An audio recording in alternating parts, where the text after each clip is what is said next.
you might see your partner as like a grumpy, overworked man who leaves the toilet seat up, doesn't wash dishes, and doesn't fold clothes. But your sister or your best friend might see a hardworking, dedicated family man who puts a smile on everyone's face around him. You guys get what I'm saying? And you want to keep it spicy. You want to change it up. And for those of you that are going to be like, oh, I don't have any ideas. I don't know what I'm doing. I don't know how. I'm going to break it down for you really quick. Hey guys, welcome back to my channel. So it seems that anytime that I have like maybe an awkward topic for a video, I have people working outside, like in my backyard or on the side of my house, basically in hearing distance, and it always happens to be when I'm filming like an awkward topic video.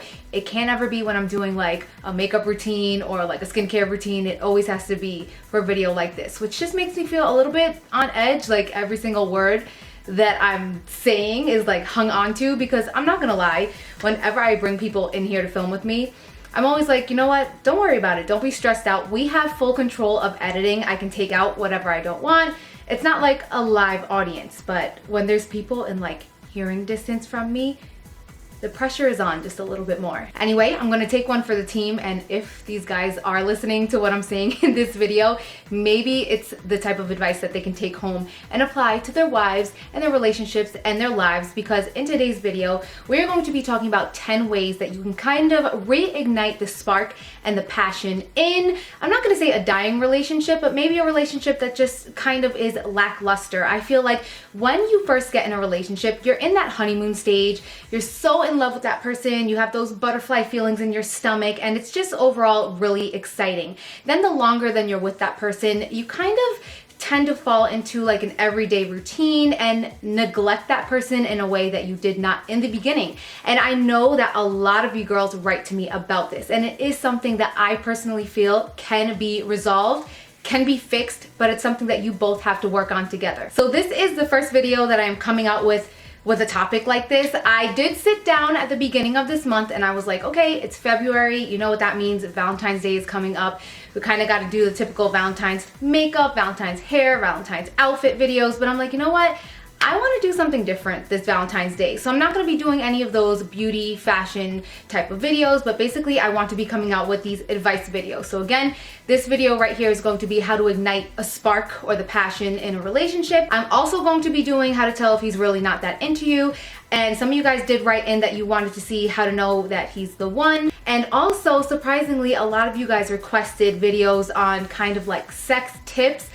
That one I'm not too sure about because my mom does watch these videos. Hi mom. And overall, I just don't really want to offend anyone. But let me know if you really want to see that video. Maybe I will consider it, and any other topics that you would like me to cover. So with that being said, let's jump into this one. Tip number 1, touch more. Whether it's holding hands or hugging, every single time that you see a possible moment to squeeze a hug or a little touch in can really help to keep the intimacy alive in a relationship. My dad actually gave me a piece of advice that many years ago I put into play, and I believe that it is so true and it's so powerful. He told me that whenever you're in a fight with your loved one, to kind of just hold hands. I know it sounds so weird because you're mad, you're in the moment, the last thing that you want to do is hold that person's hand, but it really does bring you down to earth. Human touch is a very powerful thing. So you want to hug often, hold hands often, kiss often, overall touch more often, and that will really help to kind of keep the intimacy alive.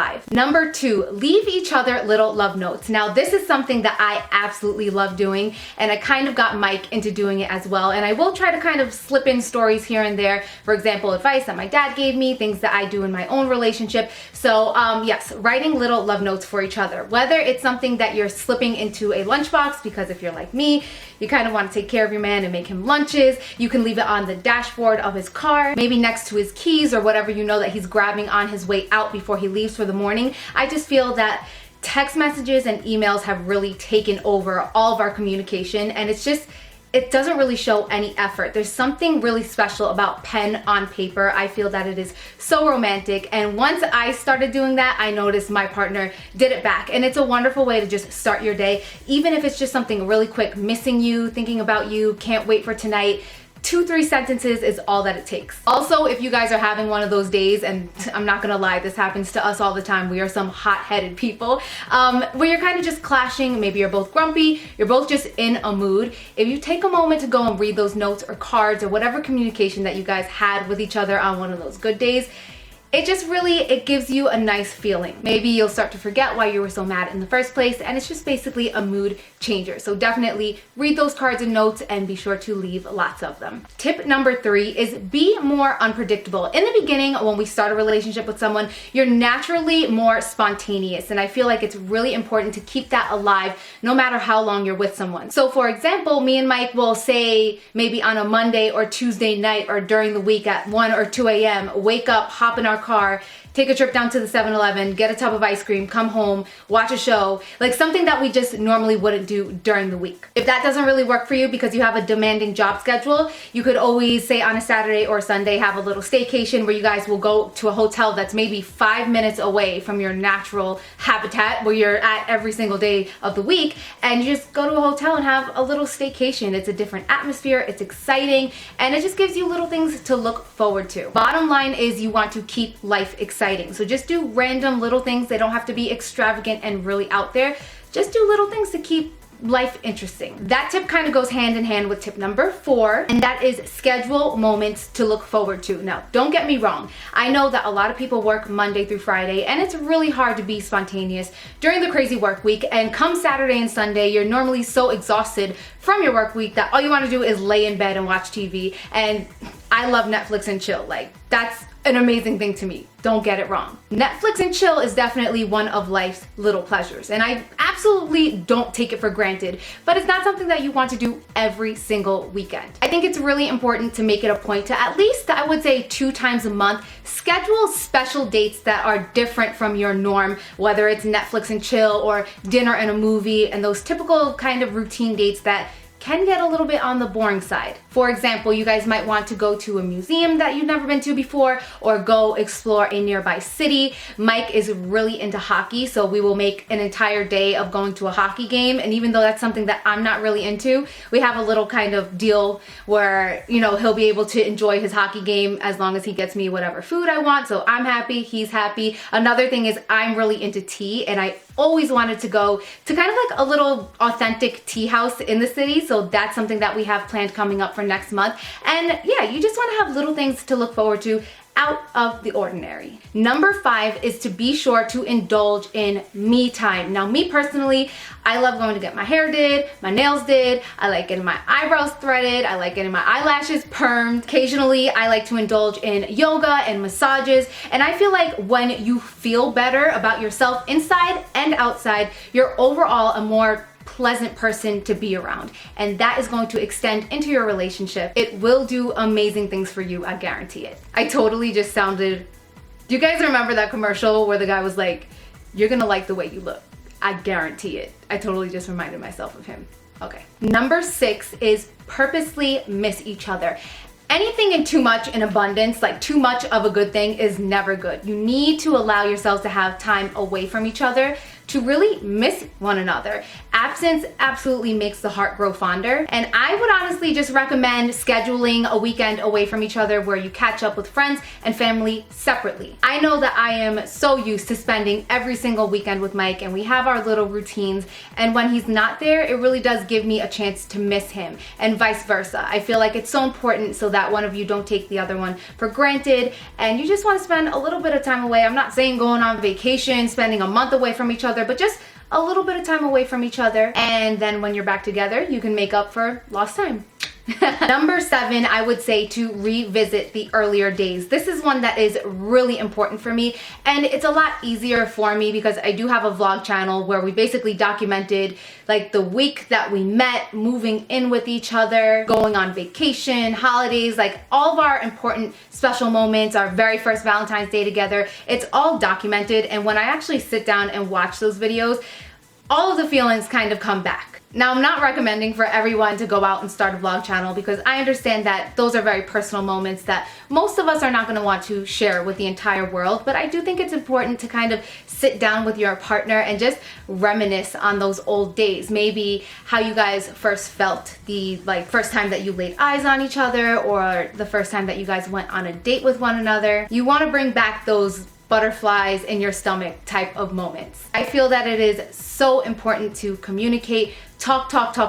It's going to do magical things for your relationship. Number 8 is to make a ritual for every single evening. Whether it is cooking dinner together while listening to 70s music, sitting down watching a certain TV series every single night, maybe taking a 5 to 10 minute walk after dinner together every single night, or even just sitting down in bed before you guys go to sleep just discussing what was your highlight of the day. I feel that it's really important to just kind of wrap your day up together as a couple. Your partner is the first person that you see every single morning when you wake up, and the last person that you kiss and hold and hug goodnight before you end your evening every single night. And I feel that it's really important to just cherish those moments and make the most of them that you can. I always like to say, don't take them for granted while you have them, because whether you like it or not, these moments are not going to last forever. This person is not going to survive forever, and neither are you. And I've said it many times on my vlog channel before, when you're sitting on your deathbed, whatever you're arguing about, is this moment really going to matter? I feel like it's very important to just pick and choose your battles. It's something that I am personally working on myself. At the end of the day, a lot of these petty things that we fight about are really not going to matter. And me and Mike like to really make it a point, and we don't ever leave the house mad at each other. You never know what, God forbid, could happen. So we do not go to sleep mad at each other ever, and we never leave the house mad at each other. So that's just kind of another little pointer that I'm throwing in there. Number 9 is get others' perspectives. I feel that sometimes we tend to look at our partners in a very negative lighting, and we tend to see the cup as half empty instead of half full. And don't go out there and put your information to whatever random friends that just want to gossip, because we know those people are pretty much everywhere. Be selective with who you discuss this with, whether it's a best friend, maybe your sister or your mom. And a lot of times you might see your partner as a grumpy, overworked man who leaves the toilet seat up, doesn't wash dishes, and doesn't fold clothes. But your sister or your best friend might see a hardworking, dedicated family man who puts a smile on everyone's face around him. You guys get what I'm saying? Sometimes it's important just to get somebody else's perspective. And last but not least, number 10 is probably the most obvious out there. I wasn't gonna mention this, but you know what, guys? It's important, and I could make a video dedicated all about this topic, but again, I'm not really sure if we're going to go there. Sex.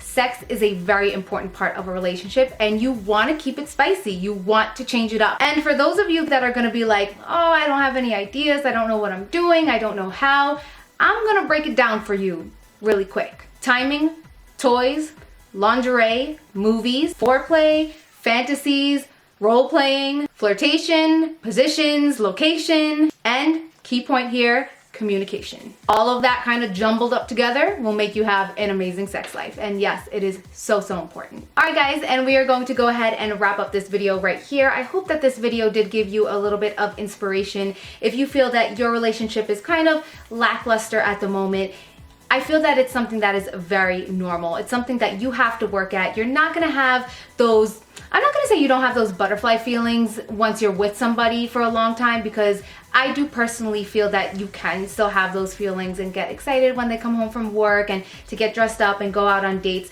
But it's just something that you have to work at a little bit more the longer that you're with somebody. So definitely do not lose hope. It does not mean that you're not meant to be together. Don't listen to all the negativity. It's worth giving a shot, but it has to be on both sides. I want to end this by asking you guys, what is your biggest tip on how to keep the passion and spice and excitement in a relationship alive? Thank you guys all so much for watching, and I will see you in my next one. Mwah. Bye.